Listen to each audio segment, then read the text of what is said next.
الحمد لله نحمده ونستعينه ونستغفره ونعوذ بالله من شرور أنفسنا وسيئات أعمالنا من يهد الله فلا مضل له ومن يضلله فلا هادي له أشهد أن لا إله إلا الله شهادة تستنير به القلوب وأفئدة الناس وأشهد أن محمدا عبده ورسوله الرسول العظيم في خلقه بأسوة حسنة اللهم صل وسلم على حبيبنا ورسولنا الكريم وعلى آله وأصحابه ومن تبعهم بإحسان إلى يوم الدين أما بعد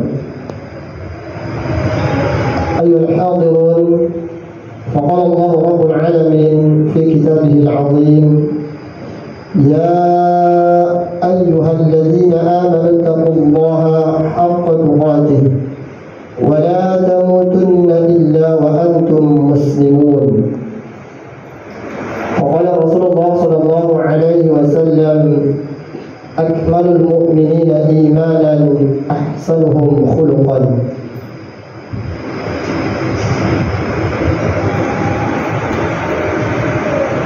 عباد الله أوصيكم ونفسي بتقوى الله فقد فاز المتقون. Jemaah salat Jumat rahimani wa rahimakumullah. Pada kesempatan kali ini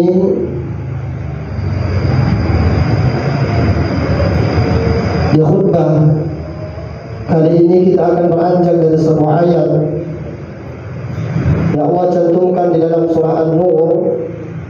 Allah Tabaraka wa Ta'ala mengatakan wal ya'fu wal yasfahu ala tuhibbu an yaghfirallahu lakum wallahu ghafurur rahim. Atau pada kata yang lebih sederhana tema kita pada kesempatan kali ini adalah maafkanlah. Jemaah salat Jumat rahimani wa rahimakumullah. Di dalam kita menjalankan kehidupan ini tentu kita tidak lepas dengan yang kita sebut dengan interaksi. Di dalam ruang lingkup yang kecil kita berinteraksi dengan keluarga kita, dengan istri kita, dengan anak-anak kita. Di lingkup yang lebih luas kita pun berinteraksi dengan tetangga-tetangga kita, pun kita berinteraksi dengan masyarakat secara umum.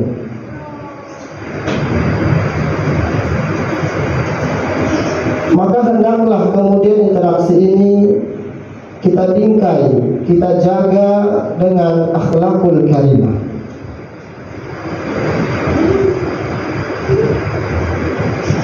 Karena hanya akhlakul karimah lah yang mampu menjaga hubungan kita dengan sesama makhluk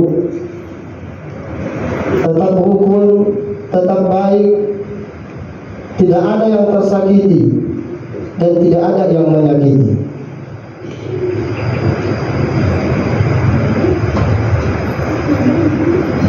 Di satu kesempatan para sahabat bertanya kepada Rasulullah sallallahu alaihi wasallam, "Ya Rasulullah, apa faktor utama seseorang masuk ke dalam surga?" Rasulullah sallallahu alaihi wasallam menjawab, "Taqwallah wa husnul khuluq." Faktor utama seseorang masuk ke dalam surga adalah takwa yang tinggi kepada Allah Tabaraka wa Ta'ala wa husnul khuluq, dan akhlak yang baik kepada sesama. Takwanya benar kepada Allah,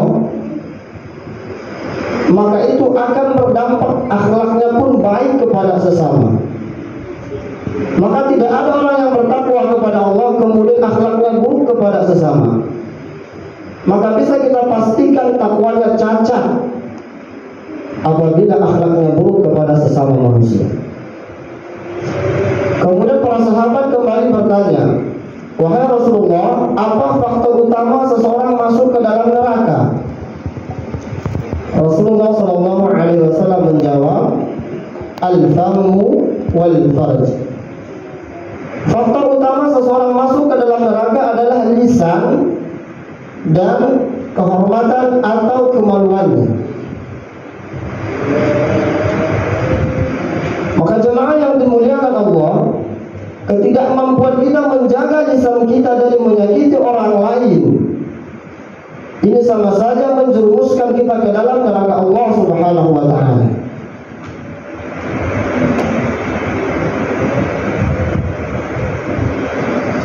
Kemudian dalam kesempatan yang lain, Rasulullah SAW bersabda, "Akmalul mu'minina imanan, ahsanuhum akhlaqan." Rasulullah SAW mengatakan dalam hadis ini,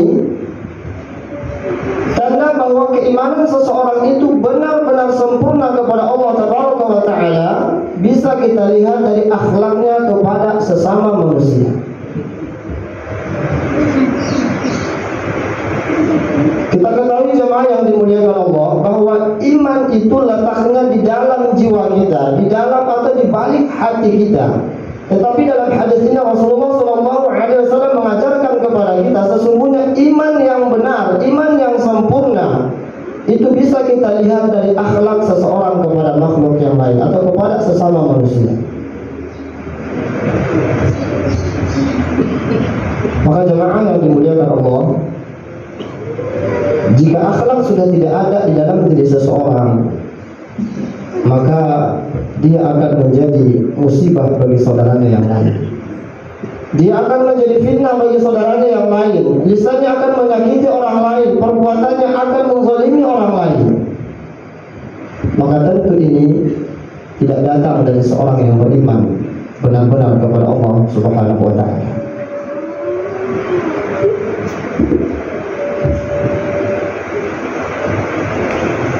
Maka pada kesempatan kali ini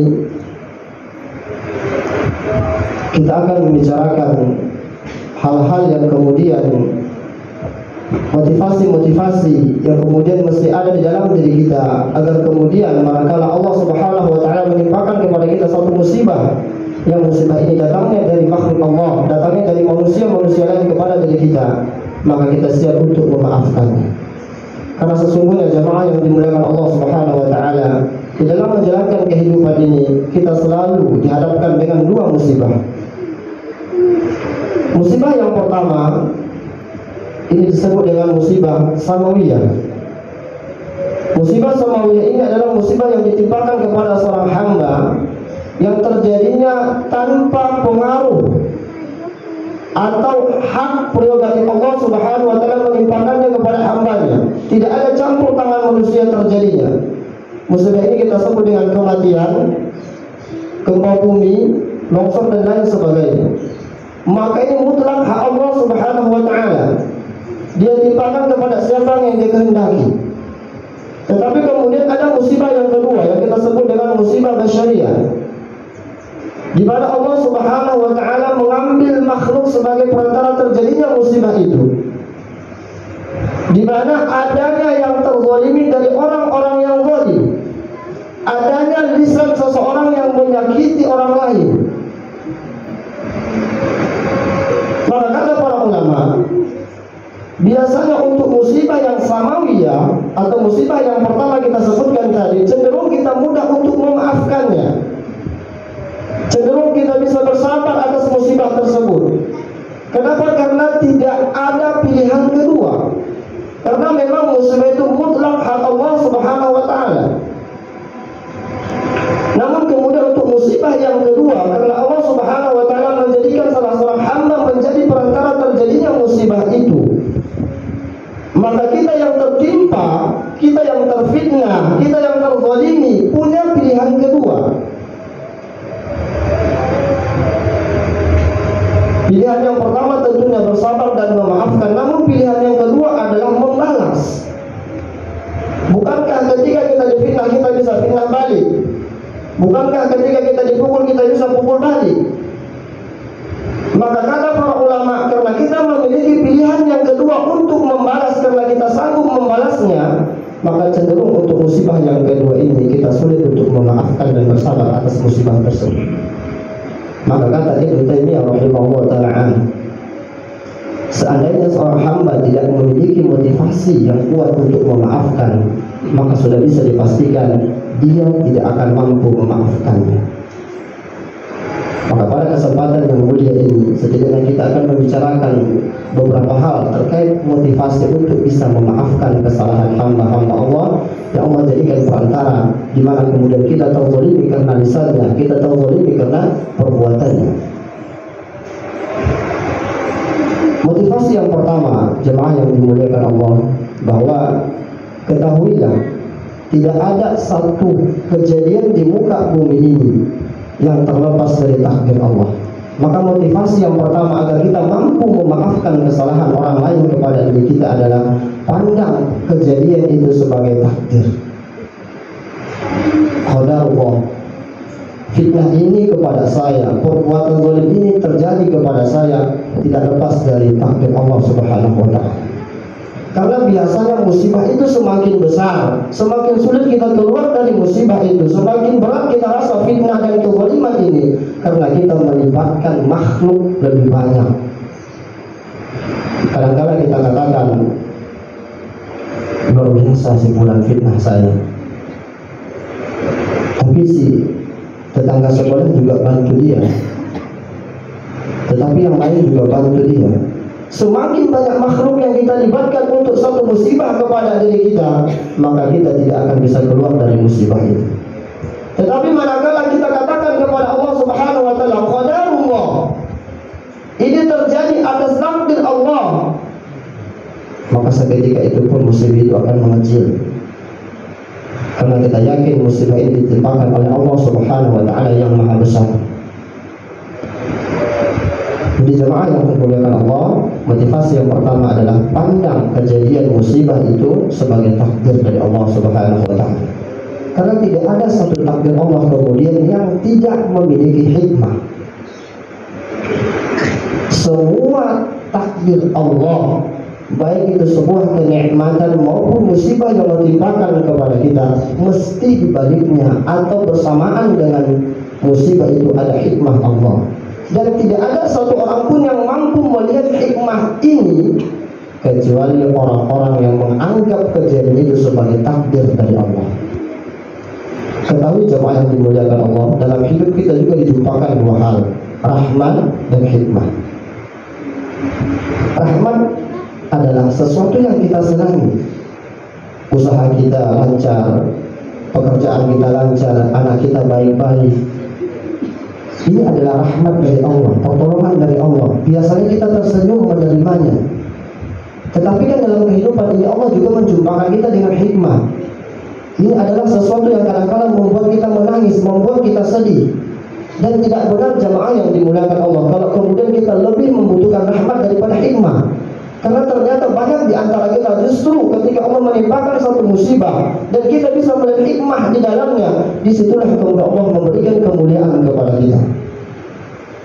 Tetapi sekali lagi catatannya jemaah yang dimuliakan Allah, hanya orang-orang yang mampu melihat kejadian musibah itu sebagai takdirlah yang bisa melihat hikmah yang Allah berikan di setiap musibah yang Allah timpakan. Kemudian motivasi yang kedua, Allah Subhanahu wa ta'ala mengatakan dalam Al-Quran, in ahsantum ahsantum li anfusikum wa in asa'tum falaha. Jemaah yang dimuliakan Allah, ketahuilah bahwasanya kebaikan akan Allah balas kebaikan, keburukan pun akan kembali kepada pelakunya. Tidak ada satupun kebaikan yang kita lakukan melainkan akan dapat balasan dari Allah Subhanahu wa ta'ala. Begitupun keburukan. Maka motivasi yang kedua adalah setiap kali kita mendapatkan satu fitnah, satu kezaliman, satu musibah, maka yakinlah bahwa itu pun terjadi karena kesalahan kita di masa lalu. Kadang-kadang kita lupa bahwa kita pernah melakukan satu kezaliman yang kemudian Allah membalas kezaliman itu. Agar kita ingat kembali bahwa kita pernah melakukan kesalahan yang sama. Karena kadang-kadang Allah tidak langsung membalas setiap kali kita melakukan kesalahan, dan biasanya ada jeda waktu. Dan seandainya ini terjadi, itu pun karena kita telah beristighfar atas setiap kesalahan yang kita lakukan. Karena sesungguhnya ketika kita sadar kita melakukan kesalahan dan kita timpali dengan istighfar, maka seyogianya kita bisa terhindar dari musibah yang lebih besar. Tetapi kan kadang-kadang tidak. Begitu kita salah, kita tidak langsung beristighfar kepada Allah. Maka wajar kalau di masa yang akan datang kemudian Allah menguji kita dengan musibah yang dulu pernah kita lakukan, bahkan mungkin kita sudah lupa. Maka ini cara Allah untuk mengingatkan kita kembali bahwa kita pernah melakukan satu kesalahan. Maka ketika kita tertimpa satu musibah, maka lihatlah jemaah yang dimuliakan Allah, mungkin ini karena dosa kita di masa yang lalu. Maka kita akan mudah memaafkan musibah yang terjadi kepada diri kita ketika itu. Kemudian motivasi yang ketiga adalah Allah menyebutkan di dalam Al-Quran yang akan dibacakan di awal, wal ya'fu wal yasfahu ala tuhibbu an yaghfirallahu lakum wallahu ghafurur rahim. Ketahuilah bahwa jemaah yang dimuliakan Allah bahwa setiap kali kita mendapatkan kezaliman, fitnah, musibah, maka maafkanlah. Karena sesungguhnya maaf kita ini akan menghasilkan maghfirah dari Allah Subhanahu wa taala. Wal ya'fu wal yasfahu. Tetapi yang perlu kita perhatikan di dalam ayat ini, Allah tidak menginginkan kita hanya sekedar ucapan maaf. Karena di dalam ayat ini Allah mengatakan al-'afwu wal afsahu wal yasfahu. Allah menginginkan kita memaafkan dia, tetapi Allah juga menginginkan kita berlapang dada. Apa maksudnya? Kata para ulama, kalau hanya sekedar maaf, maka dia akan bisa membalasnya pada kemudian hari. Tandanya kita belum bisa wasfahu adalah ketika kita maafkan hari ini, tapi seminggu ke depan atau sebulan ke depan kita masih ingin membalasnya, atau catatan itu masih ada di dalam hati kita, berarti kita belum wasfahu, kita belum benar-benar menghilangkan kebencian itu di dalam hati kita. Maka di dalam ayat ini Allah Taala menginginkan kita benar-benar memaafkan kesalahan orang lain kepada diri kita. Wal ya'fu wal yasfahu. Maafkan dan bersungguh-sungguhlah dalam memaafkan yang akan berlapang dada. Maka kemudian Allah mengatakan, ala tuhibbuna an yaghfirallahu lakum. Bukankah kalian juga menyenangi apabila kalian dimaafkan Allah? Bukankah kalian menyenangi apabila kalian pun diampuni oleh Allah Subhanahu wa taala? Maka maafkanlah agar Allah Subhanahu wa taala memaafkan kita. Barakallahu li wa lakum.